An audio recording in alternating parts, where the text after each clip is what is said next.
place a proper load here. We should place a proper load here to balance the single blade.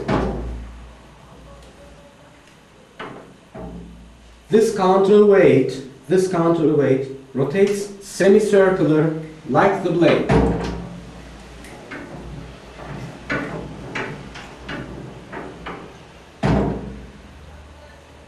Notice that the blade runs in the upper semicircle, but the counterweight runs in the downward semicircle. These semicircles are far away. I mean, the blade is over the sea and the counterweight is on the beach or over the mountain. Now, if there is a counterweight here, it would balance this blade.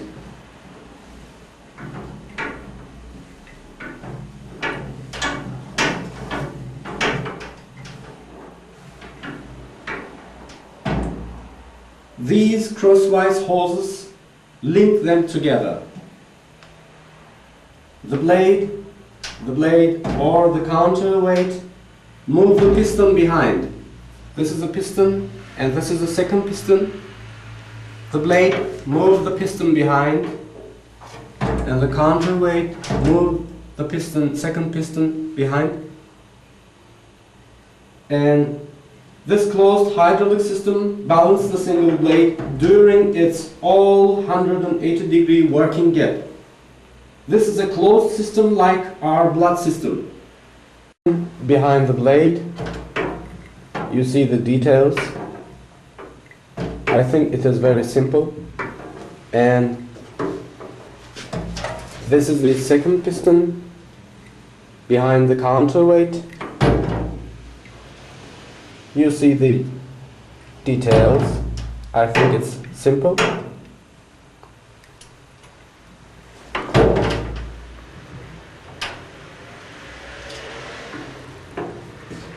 And these are the hoses, crosswise hoses.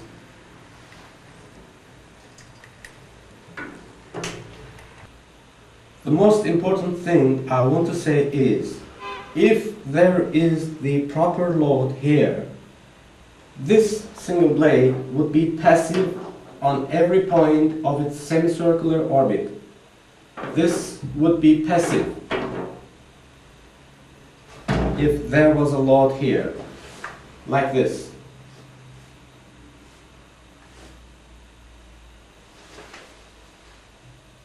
We would see it stay everywhere we left it, if there was a load there. Not now.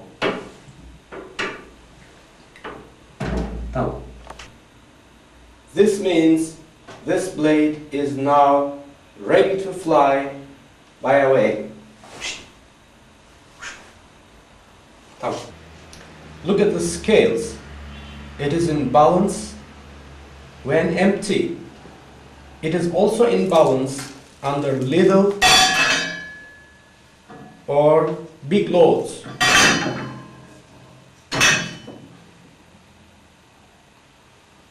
I mean, the blade length or the weight of the blade is unimportant.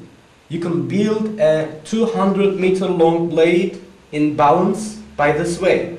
This means a great opportunity to capture wave energy. Simple. Don't say I don't agree, because I know a wind turbine is more complex. I'm sure we will need some gearbox systems to support the machine. I believe a device should always calculate the wave periods and wave heights before sometime the wave touching to the blade. But a car is more and more complex, and it works 100,000 kilometers, and even China is a car producer today.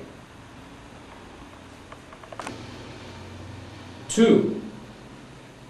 Compared with oscillating water column devices, it is easy to install. There is no need for big concrete building-like structures at the seaside. 3. For both onshore and offshore. 4. No big and expensive tower like wind turbines. The tower is almost fully submerged into the water, and the tower height is independent from the blade length. For example, you can build this machine with a 100-meter long blade in only 5-meter deep water. This means the blade is longer than the tower.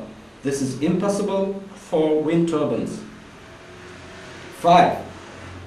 Only one blade is needed. Only one combined blade is needed.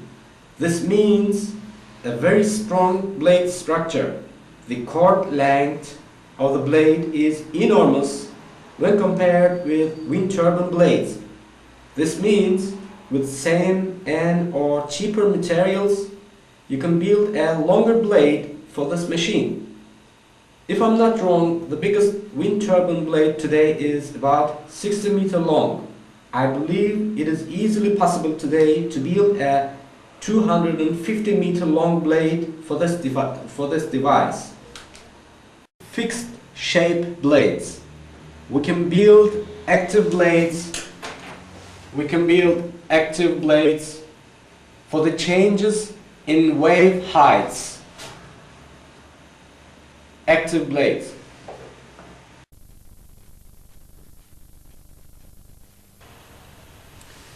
Here is another choice for the blades. In this one, there's an angle. This is also counterbalanced by the same way from its own center for gravity. This type of blades is easier for optimizing the machine with the wave periods, but in this case, we will need more waves for each tour of the main axis of the machine. This kind of blades work like this.